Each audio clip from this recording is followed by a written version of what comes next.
ಸುಧಾಮೂರ್ತಿ ಅವರನ್ನ ರಾಜ್ಯಸಭೆಗೆ ನಾಮನಿರ್ದೇಶನ ಮಾಡಿರುವ ವಿಚಾರವನ್ನ ಇವತ್ತು ಖುದ್ದು ಪ್ರಧಾನಿ ನರೇಂದ್ರ ಮೋದಿ ಅವರೇ ಟ್ವೀಟ್ ಅನ್ನ ಮಾಡಿ ಆ ಒಂದು ಸುದ್ದಿಯನ್ನ ಹಂಚಿಕೊಂಡಿದ್ರು. ಈಗ ನಮ್ಮೊಂದಿಗೆ ಸುಧಾಮೂರ್ತಿ ಅವರೇ ಸಂಪರ್ಕದಲ್ಲಿದ್ದಾರೆ. ಸುಧಾಮೂರ್ತಿ ಅವರೇ ನಮಸ್ಕಾರ ಅಮ್ಮ. ನಮಸ್ಕಾರ. ಮೊದಲಿಗೆ ಕಂಗ್ರ್ಯಾಚುಲೇಷನ್. ಧನ್ಯವಾದ. ಏನ್ ಅನಿಸ್ತಾ ಇದೆ ನಾಮನಿರ್ದೇಶನ ಆಗಿರೋದಕ್ಕೆ? ಈಗ ನಾನು ಒಂದು ಸೆಷನ್ ದಲ್ಲಿ ಯಾವ ಊರು ಥೈಲ್ಯಾಂಡ್ ದಲ್ಲಿ ಬ್ಯಾಂಕಾಕ್ ನಲ್ಲಿ ಇದ್ದೀನಿ. ಹಾಮ ಹೌದು, ನನಗೆ ಇದು ಆಶ್ಚರ್ಯ ತಂತು ಮತ್ತು ಆನಂದ ಅನಿಸ್ತು. ಯಾಕಂದ್ರೆ ವಿಮೆನ್ಸ್ ಡೇ ಇದೆ ಅಂತ. ಹಾ, ನಮ್ಗಂತೂ ತುಂಬಾ ಖುಷಿ ಆಗ್ತಾ ಇದೆ.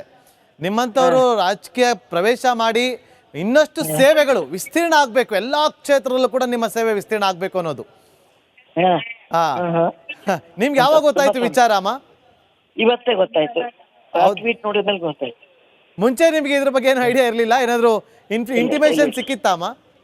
ಅಂದ್ರೆ ಒಂದು ಪ್ರಧಾನಿಯವರು ಸ್ವಲ್ಪ ಹೊತ್ತು ಮುಂಚೆ ಫೋನ್ ಮಾಡಿದ್ರು, ನೀವು ಒಪ್ಪಿಗೆ ಇದೆಯಾ ಅಂದಿದ್ರು. ನಾನು ಒಂದು ಸೆಷನ್ ದಲ್ಲಿ ಇದ್ದೆ, ನಾ ಹೆಚ್ಚು ಯೋಚನೆ ಮಾಡಲಿಲ್ಲ. ಆಯ್ತು ಅಂದೆ, ಅಷ್ಟೊತ್ತಿಗೆ ಟ್ವೀಟೇ ಬಂದ್ಬಿಡ್ತು.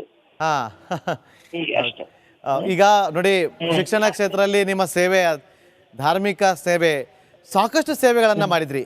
ಈಗ ರಾಜಕೀಯ ಸೇವೆ ಬಗ್ಗೆ ಏನ್ ಪ್ಲಾನಿಂಗ್ ಮಾಡ್ಕೊಂಡಿದ್ರಿ? ಏನು ಗೊತ್ತಿಲ್ಲ. ನಾನು ಬಂದಿರೋದು ಭಾಷಣ ಮಾಡ್ಲಿಕ್ಕೆ ಇಲ್ಲಿ, ನನಗೆ ಐಡಿಯಾನೇ ಇಲ್ಲ. ನಾನು ಇನ್ ಇಂಡಿಯಾ ತಿರುಗಿ ಬಂದ್ಮೇಲೆ ನೋಡಿ ಅದೆಲ್ಲ ಯೋಚನೆ ಮಾಡಿ ಹೇಳ್ತೀನಿ. ಈಗ ತಕ್ಷಣ ಏನ್ ಹೇಳಿ, ಸೆಷನ್ ಮಧ್ಯದಲ್ಲಿ ಇದ್ದೆ ನಾನು. ಯಾರೆಲ್ಲ ಕರೆ ಮಾಡಿದ್ರಿ ಈಗ ನಿಮ್ಗೆ ಅಮ್ಮ? ಪ್ರಧಾನಿಯವರೇ ಖುದ್ದು ಕರೆ ಮಾಡಿದ್ರು. ಹೌದಾ? ಏನ್ರು ಫೋನ್ ಮಾಡಿ?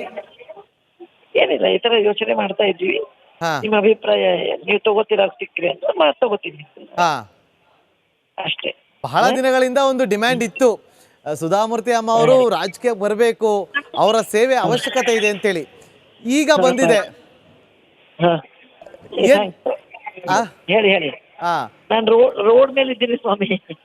ಅಮ್ಮ, ಥ್ಯಾಂಕ್ ಯು ಸೋ ಮಚ್. ನಾವು ಜಾಸ್ತಿ ತೊಂದರೆ ಕೊಡೋದಿಲ್ಲ. ನೀವು ಬೆಂಗಳೂರಿಗೆ ಬಂದ್ಮೇಲೆ ಖಂಡಿತವಾಗ್ಲೂ ನಮ್ಮ ಆಫೀಸಿಗೆ ಬರಬೇಕು. ಸುಧಾಮೂರ್ತಿ ಅವರು ಈಗ ರಿಪಬ್ಲಿಕ್ ಕನ್ನಡ ಜೊತೆ ಮಾತಾಡಿ ಸಿಹಿಯನ್ನ ಹಂಚಿಕೊಂಡಿದ್ದಾರೆ, ಅಂದ್ರೆ ಖುಷಿಯನ್ನ ಕೂಡ ಹಂಚಿಕೊಂಡಿದ್ದಾರೆ. ಇದಾಗಿತ್ತು ಈ ಕ್ಷಣದವರೆಗಿನ ಪ್ರಮುಖ ಸುದ್ದಿ. ನೋಡ್ತಾ ಇರಿ ರಿಪಬ್ಲಿಕ್ ಕನ್ನಡ, ಇದು ನಿಮ್ಮ ಧ್ವನಿ.